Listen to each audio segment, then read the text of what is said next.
এটি পশ্চিম মেদিনীপুর জেলার অন্তর্গত দলপতিপুর গ্রামের বহু পুরনো একটি মন্দির। গ্রামবাসীদের এবং পাশাপাশি গ্রামের লোকেদের মতে এই মন্দির খুবই জাগ্রত। মূলত এটি শিবের মন্দির। শিবের মন্দিরের সাথে পাশে রয়েছে কালী শীতলা মাতার মন্দির। জানা যায় এটি আগে একটি গাছের নিচে একটি শিবলিঙ্গ ছিল মাত্র। সেইখান থেকেই ব্রাহ্মণকে স্বপ্ন প্রদত্তভাবে আদেশ থেকে এই মন্দির গঠন হয়।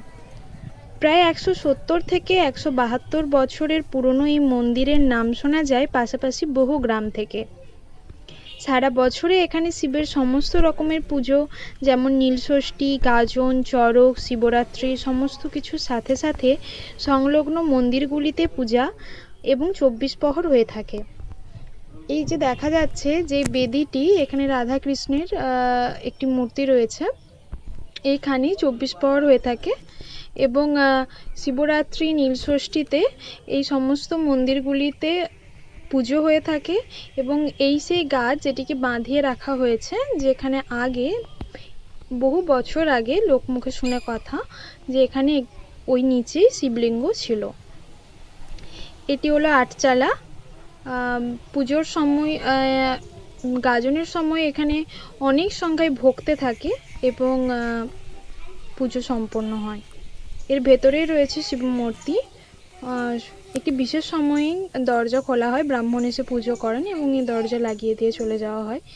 এত বছরের মন্দিরটির মাঝখানে একবার সংস্কার হয়েছে, যেহেতু সংরক্ষণের প্রয়োজন, সেই কারণে।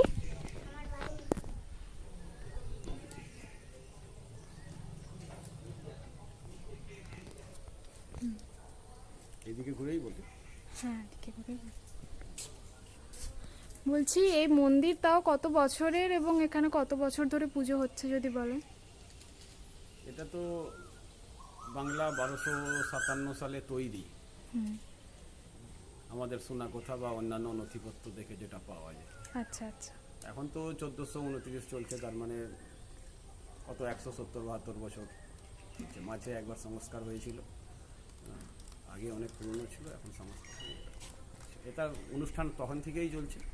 গাজন হয় এখানে, সন্ন্যাসী হয় এখানে, হিদোলা হয়, শিবরাত্রি পুজো হয়। শিবরাত্রি পুজো, সব শিবের সব অনুষ্ঠানই এখানে হয়।